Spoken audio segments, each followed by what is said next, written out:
प्यारे विद्यार्थियों, मैं doctor Amardeep, assistant professor, PG department of history, government college Birod. आज हम औद्योगिक क्रांति के आर्थिक प्रभावों के ऊपर चर्चा करेंगे। यह टॉपिक हमें एमए इतिहास प्रथम वर्ष आधुनिक विश्व के इतिहास में और इसके साथ साथ बीए 6 सेमेस्टर के आधुनिक विश्व के इतिहास में हमें यह टॉपिक मिलता है, जिसके ऊपर आज हम चर्चा करेंगे। औद्योगिक क्रांति ने एक ऐसा दौर शुरू किया जिसे हम ये कह सकते हैं कि मानव के इतिहास में बहुत बड़ा परिवर्तन हमें देखने को मिलता है। अगर औद्योगिक क्रांति के प्रभाव के ऊपर बात की जाए तो हमें कुछ इतिहासकारों के मत ध्यान में रखने पड़ते हैं, जिनमें एक इतिहासकार बिल ड्यूरा, जिसने कहा है कि मानव समाज के इतिहास में दो प्रमुख क्रांतियां हुई हैं जिन्होंने मानव के इतिहास को सर्वाधिक प्रभावित किया। पहली क्रांति उत्तर पाषाण काल में, जिसे हम नवपाषाणकालीन क्रांति कहते हैं, जिसे गॉर्डन चाइल्ड ने क्रांति माना है, हुई जब मानव ने शिकार छोड़कर कृषि और पशुपालन को अपनाया था। दूसरी क्रांति तब हुई जब आधुनिक युग में कृषि छोड़कर मानव ने उद्योग को प्राथमिकता दी थी। ये जो दोनों क्रांतियां हुई, इन क्रांतियों का मानव के इतिहास में बहुत महत्वपूर्ण स्थान है। यह स्थान इसलिए है क्योंकि मानव का जो जीवन था उसमें हमें अप्रत्याशित विकास देखने को मिलता है, जो उससे पहले कभी व्यक्ति ने नहीं सोचा था। इसी प्रकार रैमजी म्यूर लिखते हैं कि औद्योगिक क्रांति एक शक्तिशाली और शांतमय परिवर्तन की जिसे संज्ञा दी जा सकती है। प्रोफेसर नोबल्स ने लिखा है कि क्रांति का परिणाम थी नई जनता, नए वर्ग, नई नीतियां, नई समस्याएं और नए साम्राज्य। और इन्हीं का परिणाम हम ये भी कह सकते हैं कि मानव के जीवन में अब नई सुख सुविधाओं का प्रादुर्भाव तो होता है, मगर साथ साथ शोषण का दौर भी आता है। इस क्रांति ने हम ये कह सकते हैं कि एक नए दृष्टिकोण को जन्म दिया। तो सबसे पहले हम देखते हैं कि इस क्रांति के क्या आर्थिक सकारात्मक या नकारात्मक प्रभाव पड़े मानव समाज के ऊपर।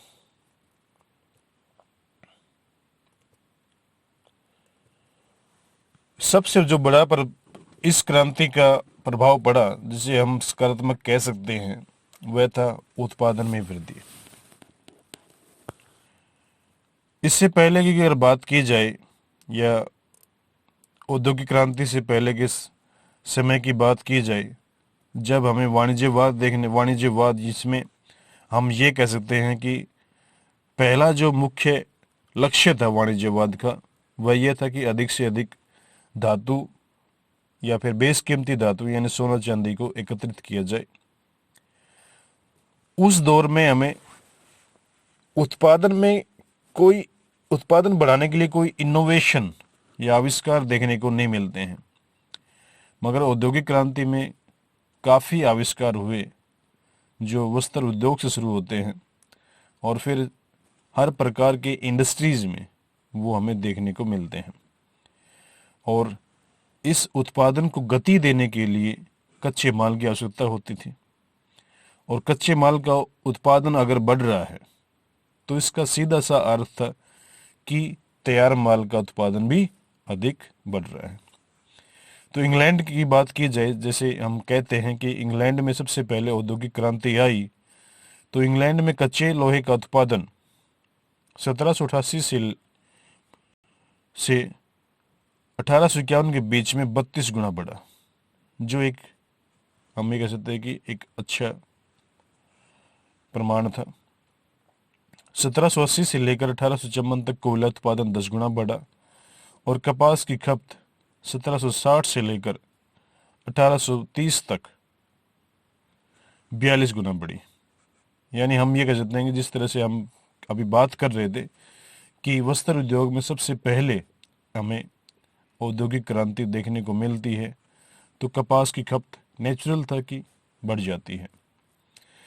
इसके अलावा जो अन्य उद्योग थे, चमड़े का उद्योग, मिट्टी के बर्तन इत्यादि, लकड़ी का सामान, कांटे, छुरियां, यानी अन्य प्रकार के जितने भी सामान जो मानव के जीवन को सुख और सुविधापूर्ण बनाते थे, उन उन उद्योगों की भी मांग अब धीरे धीरे बढ़ने लग जाती है। यह मांग बढ़ती क्यों है? क्या कारण था कि उत्पादन में इतनी बेतहाशा वृद्धि हमें देखने को मिलती है? इसका परिणाम था कारखानों की स्थापना। पहले एक व्यक्ति या कुछ व्यक्ति अपने घर में, या जिसे हम कॉटेज इंडस्ट्री कहते हैं, वहां पर कार्य करते थे, और वहां पर कार्य करने से वो लोग संख्या में कम होने की वजह से अधिक उत्पादन नहीं कर पाते थे। मगर अब हजारों लोग, हजारों श्रमिक बड़ी बड़ी फैक्ट्री में काम करते हैं। जैसे आप ये आपके लेफ्ट साइड में जो दूसरी तस्वीर है नीचे वाली, और वो पहली वाली भी एक तरह से कारखाना की है, जहां पर अधिक लोग एक साथ काम कर रहे हैं, जो पहले की पद्धति में या घरेलू पद्धति में हमें देखने को नहीं मिलता है। अब बड़ी बड़ी मशीनों की स्थापना की गई और उत्पादन में वृद्धि हमें देखने को मिलती है, क्योंकि छोटी मशीन, बड़ी मशीनों के लिए कोई एक घर नहीं, एक घर से काम नहीं चलेगा, या फिर छोटे स्थान से काम नहीं चलेगा। बड़ी मशीनों के लिए बड़े बड़े स्थान खोजे गए, जहां पर हम ये कह सकते हैं कि कारखानों की स्थापना की गई। कारखानों में एक और जो महत्वपूर्ण बात हमें देखने को मिलती है, वह थी श्रम विभाजन। जैसे उदाहरण के लिए अगर हम देखा जाए अगर कोई कार बननी है आज के समय में या उस समय भी, तो एक व्यक्ति या एक श्रमिक सिर्फ टायर लगाएगा, एक झांकी लगाएगा, एक शीशा लगाएगा, यानी हर प्रकार का जो कार्य है उसको करने के लिए अब हमारे पास एक कुशल श्रमिक है। इससे पहले की जो घरेलू पद्धति होती थी, उसमें एक उत्पाद को तैयार करने के लिए एक व्यक्ति काम करता था, यानी शुरुआत से लेकर अंत तक सारा काम एक व्यक्ति करता था। मगर अब वो उससे फिर ये हम ये किसी तरह समय भी लगता था। अब ये है कि अगर एक उत्पाद को तैयार करने के लिए, उसके हिस्से बनाने के लिए कई लोग हैं, तो अब जल्दी कार्य हो रहा था। तो उससे श्रम विभाजन से हमें गुणवत्ता में सुधार देखने को मिलता है।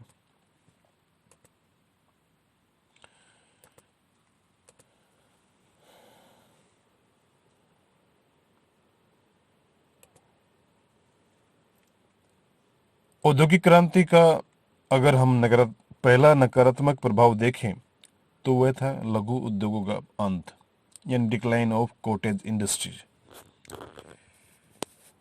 पहले माल हाथ से बनता था,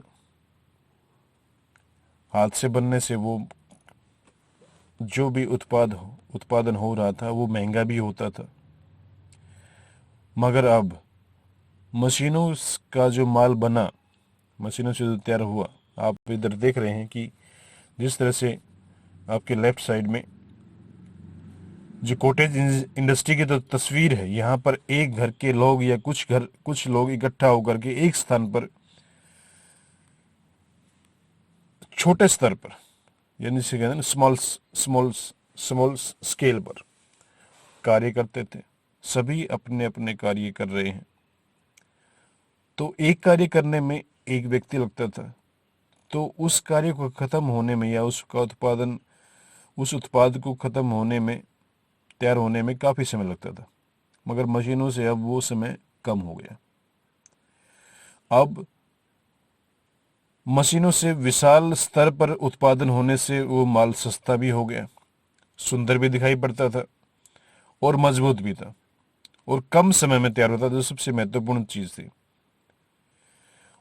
इसलिए लघु उद्योगों द्वारा जो तैयार किया गया माल था, जो हाथ से बनता था, वह मशीनों का मुकाबला नहीं कर पाया, और धीरे धीरे हमें लघु उद्योगों की समाप्ति देखने को मिलती है। औद्योगिक क्रांति आने के पश्चात।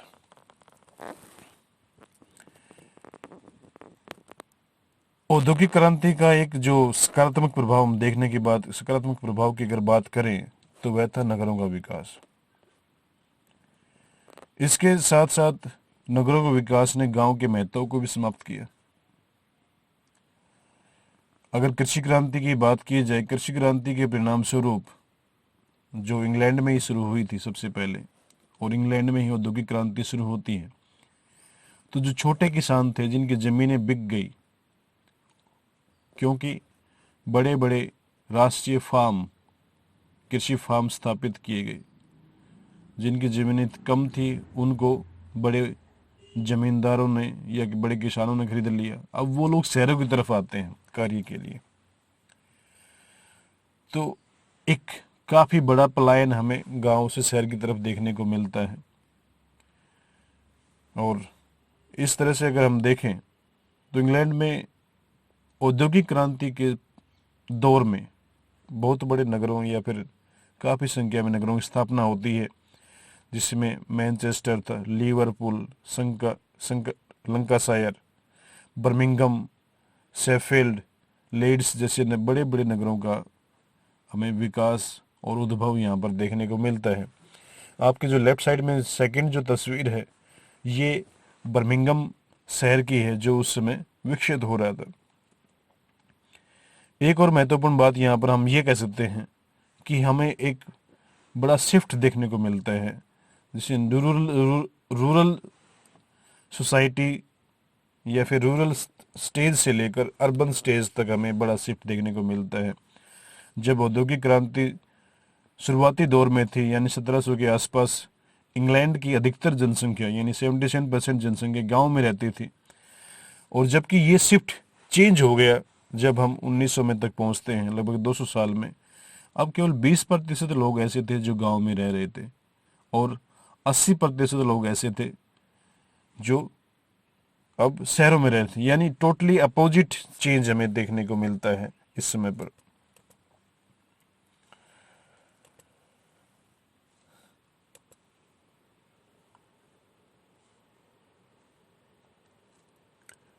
औद्योगिक क्रांति के परिणाम स्वरूप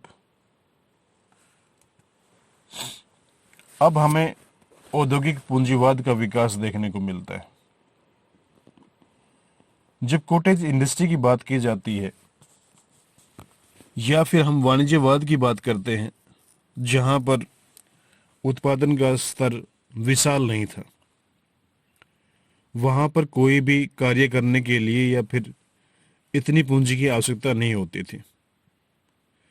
मगर औद्योगिक क्रांति में जहां पर बड़ी बड़ी मशीनें लगाई जा रही थी, बड़े बड़े कारखाने स्थापित किए जा रहे थे, एक व्यक्ति के पास इतनी पूंजी नहीं होती थी और फैक्ट्री या कारखाना लगाने में रिस्क भी ज्यादा था, चलेगा कि नहीं चलेगा। इसलिए बड़े बड़े कारखाने स्थापित करने के लिए इकट्ठे होकर पूंजी लगानी पड़ती थी, और एक तरह से हम ये कह सकते हैं कि कई पूंजीपति मिलकर एक कारखाना लगाते थे, और जिससे उन्हें एक कंपनी की स्थापना करनी पड़ती थी। अब उद्योगों का नियंत्रण एक व्यक्ति या फिर एक पूंजीपति के हाथ से निकलकर कंपनियों के हाथ में चला जाता है, जिससे हम ये कह सकते हैं कि औद्योगिक पूंजीवाद की स्थापना या फिर विकास की बात हम कर सकते हैं। इस औद्योगिक क्रांति का जो पड़ाव है, जो तस्वीर अभी हमारे सामने आई है, ये तस्वीर नैतिकता की सारी हदें पार करती है। नैतिकता खत्म हो गई अब समाज में या फिर यूरोपीय देशों में। औद्योगिक क्रांति का एक जो महत्वपूर्ण पड़ाव हमें देखने को मिलता है वह साम्राज्यवाद का विकास, यानी डेवलपमेंट ऑफ इंपीरियलिज्म, जिसने अंतर्राष्ट्रीय दवेश को जन्म दिया। औद्योगिक क्रांति ने केवल उत्पादन नहीं बढ़ाया बल्कि अपने उत्पादन को दूसरे देशों में बेचने का भी कार्य किया, और उस अपने उत्पादन को बेचने के साथ साथ उन देशों से उसे सस्ता कच्चा माल भी चाहिए था। यानी औद्योगिक क्रांति में मानव ने, पूंजीपतियों ने अधिक से अधिक मुनाफा कमाने की सोच रखी थी। इस अधिक से अधिक मुनाफे के लिए उन्हें अपना तैयार माल तो अधिक दाम पे बेचना था, और सस्ता माल उन्हें कच्चा माल उन्हें अपने उद्योगों के लिए कम से कम दाम में खरीदना होता था, जिससे हम ये कह सकते हैं कि जो मार्जिन मनी है वो अधिक होगी। और इस अधिक मार्जिन मनी के लिए यूरोप के तमाम देश, जिसमें इंग्लैंड, फ्रांस, जर्मनी, आगे चलकर रसिया वगैरह सारे देश एक दूसरे, यानी जो कम विकसित देश थे, एशिया और अफ्रीका और दक्षिण अमेरिका, उन देशों के ऊपर कब्जा करने शुरू कर देते हैं और अपने माल को बेचने के लिए यानी मंडियों की तलाश में वो उन देशों की तरफ जाते हैं। और हम देखते हैं कि उपनिवेशवाद और शोषण का एक दौर ऐसा प्रारंभ होता है जो कहीं ना कहीं आज भी चल रहा है। आज हालांकि तरीके बदल गए हैं, मगर औद्योगिक क्रांति अब एक नए स्तर पर पहुंच चुकी है, जहां पर अब सीधा साम्राज्यवाद नहीं है, मगर अप्रत्यक्ष साम्राज्यवाद हमें देखने को मिलता है। औद्योगिक क्रांति एक ऐसा दौर लेकर आती है जब आप विकास करते हुए एक बिंदु तक पहुंच जाते हैं, उसके बाद पतन का दौर आता है, फिर विकास आता है, फिर पतन आता है। वह क्यों आ रहा है? यानी रिसेशन जिसे हम कहते हैं। हालांकि रिसेशन के बारे में कहते हैं रिसेशन बड़ा ही पेनफुल होता है, but expansion have been powerful. उसके बाद जब उद्योगों का विकास होता है तो वो और ज़्यादा अधिक गति से होता है। यानी हम ये कह सकते हैं कि पूंजीवाद ने या फिर औद्योगिक क्रांति ने एक तरह से अर्थव्यवस्थाओं में असंतुलन या फिर आर्थिक संकट का माहौल पैदा कर दिया है। यह जो आर्थिक संकट का माहौल पैदा हुआ, उसके पीछे रीज़न ये था कि जैसे पहले हम बात करते हैं घरेलू पद्धति यानी कॉटेज इंडस्ट्री में जो उत्पादक और उपभोक्ता वापस में जुड़े हुए थे। उसे पता था उत्पादक को कि मेरा सामान कौन यूज करेगा। औद्योगिक क्रांति में ये जो संबंध था, ये संबंध टूट जाता है। टूट इसलिए जाता है कि जिस फैक्ट्री में या कारखाने में सामान तैयार हो रहा है, उसे मालिक को नहीं पता है कि वो किस देश में कौन व्यक्ति उसे यूज करेगा और उस व्यक्ति की कितनी ज्यादा या कम मांग है। तो हम ये कह सकते हैं कि औद्योगिक क्रांति के उत्पादन, असमान वितरण और एकाधिकार की प्रवृत्तियों से उपभोक्ता और उत्पादकों का प्रत्यक्ष संबंध समाप्त हो गया। क्योंकि अब बड़े स्तर पर जब माल का उत्पादन हो रहा है तो वह यह देख ही नहीं पा रहा है कि कहां पर कितनी खपत या मांग हो सकती है।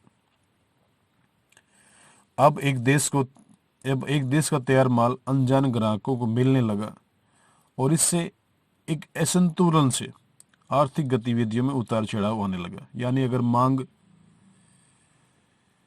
कम हो गई है मगर आपका उत्पादन बढ़ता ही जा रहा है और आपको पता ही नहीं चल पा रहा है, तो फिर पूंजी आपके पास नहीं आ पाएगा, क्योंकि माल नहीं बिकेगा और माल नहीं बिकेगा तो फिर आर्थिक संकट आएगा।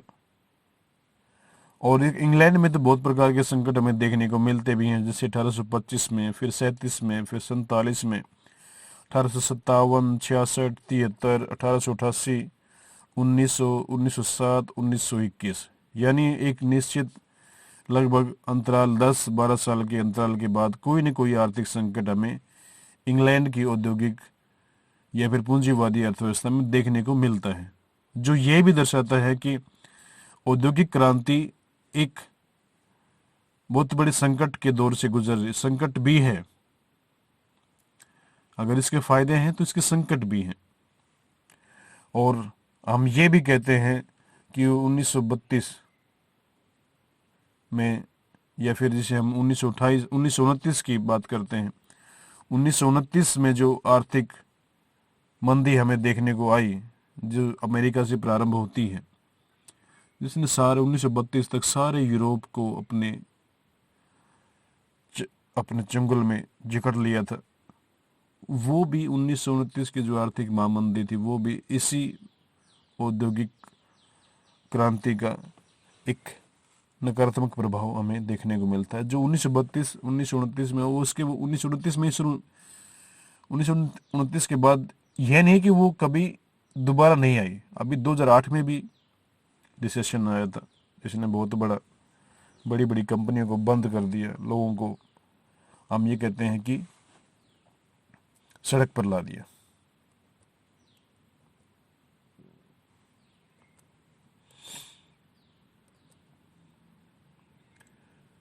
औद्योगिक क्रांति के परिणाम स्वरूप हम कहते हैं कि परस्पर आर्थिक निर्भरता बढ़ती है। पहले प्रत्येक देश आर्थिक रूप से आत्मनिर्भर था। अगर इससे पहले की बात की जाए तो सामंतवाद के दौर में तो जब व्यापार बहुत कम संख्या में या फिर कम मात्रा में हमें देखने को मिलता है, उसके बाद जब वाणिज्यवाद आया तो हर देश अपना अपना सामान बेच रहा था, अपने आप में वह आत्मनिर्भर होना चाह रहा था। उसे दूसरे देश के साथ केवल युद्ध ही करना होता था। मगर अब वो चीज़ उतनी महत्वपूर्ण नहीं रही। अब उन देशों से उसे कच्चा माल भी प्राप्त करना है और अपना उत्पादन ही बेचना है, तो विदेशी मंडियों की आवश्यकता पड़ी। जिस प्रकार उदाहरण के रूप में हम कह सकते हैं कि जब अमेरिका से नियंत्रण रुई प्राप्त होने से ही ब्रिटेन की तकलियां चलती थी। जब अमेरिका में गृह युद्ध हुआ 1860-64 के बीच में, तब ब्रिटेन को भारत से कपास जाती थी। यूरोप के लोग गेहूं, मांस और अन्य खाद्य सामग्री के लिए भी दूसरे देशों पर निर्भर थे। इस प्रकार हम कह सकते हैं कि सारा देश, इस पर सारा संसार एक बहुत बड़ी मंडी के रूप में कन्वर्ट हो गया था। और इस कन्वर्जन ने एक दूसरे देश का सहयोग प्राप्त करना आवश्यक बना दिया। औद्योगिक क्रांति अपने आप नहीं आई।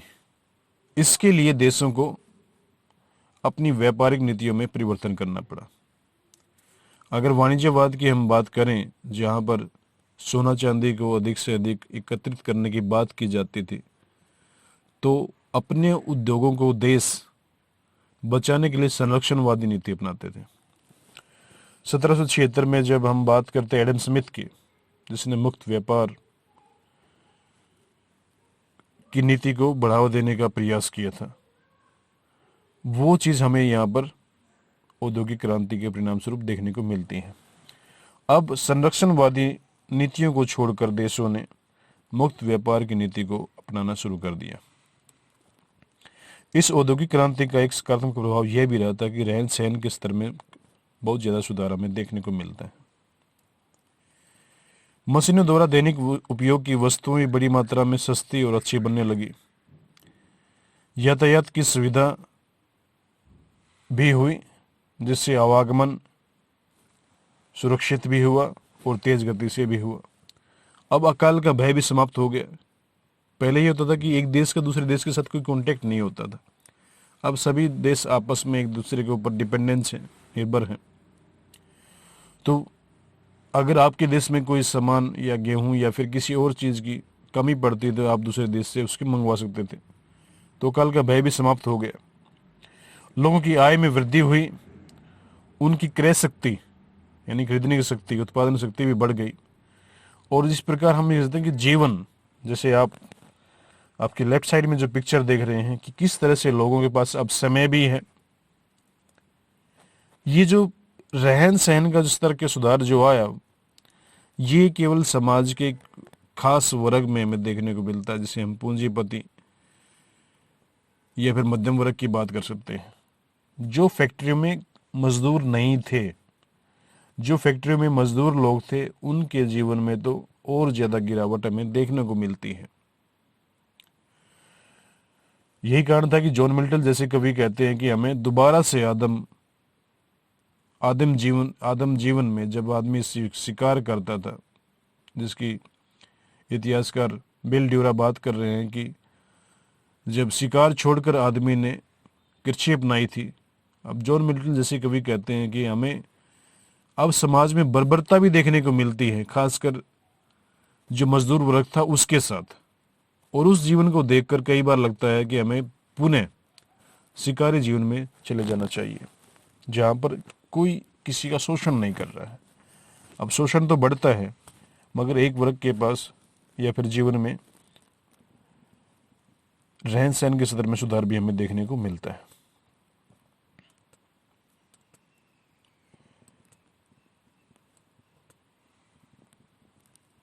औद्योगिक क्रांति का सबसे बड़ा जो नकारात्मक प्रभाव हमें देखने को मिला, जैसे कार्ल मार्क्स ने कहा कि इस क्रांति ने समाज को दो वर्गों में बांट दिया। एक वर्ग वह है जिसके जो हैव यानी रिच यानी उसके पास है संपत्ति, दूसरा हैव नॉट यानी गरीब जिनके पास कुछ भी नहीं है। क्रांति से देशों में समृद्धि तो आई, मगर उस समृद्धि को या फिर संपत्ति को का जो वितरण था वह समान रूप से नहीं हुआ। पूंजीवाद व्यक्तिगत संपत्ति की अवधारणा को आगे बढ़ाता है, और इस व्यक्तिगत संपत्ति की अवधारणा को आगे बढ़ाने में वह अपनी संपत्ति का कभी भी वितरण सारे समाज में या सभी व्यक्तियों में नहीं करता है। यही कारण था कि उद्योगपति अधिक धनवान होते गए। धनवान होने के पीछे रीजन ये था कि उन्होंने मजदूरों को, जैसा कि हम ऊपर दिख रहा है हमारे इस पिक्चर में, सब जो दो पिक्चर में सबसे ऊपर जो लेफ्ट में है, कि मजदूर उद्योगपति की चक्की में पिस रहा था, उसे बहुत कम मजदूरी दी जाती थी और कई बार रेंट भी उससे ज्यादा लिया जाता था। धीरे धीरे ऐसी अवस्थाएं बनी, कम से कम मजदूरी दी गई और पूंजीपतियों द्वारा अधिक से अधिक लाभ कमाने का प्रयास इस औद्योगिक क्रांति में देखने को मिलता है। उत्पादन के लाभ में श्रमिकों का कोई भाग नहीं होता था। यह सारा भाग यानी श्रम करने वाले व्यक्ति को उत्पादन में हिस्सेदारी या लाभ में हिस्सेदारी नहीं मिलती थी, जो सबसे बड़ा इसका नकारात्मक प्रभाव हमें देखने को मिलता है।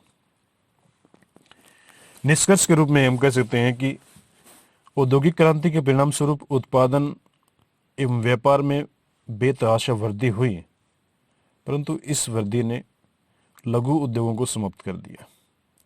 अब कारखाना प्रणाली हमें देखने को मिलती है।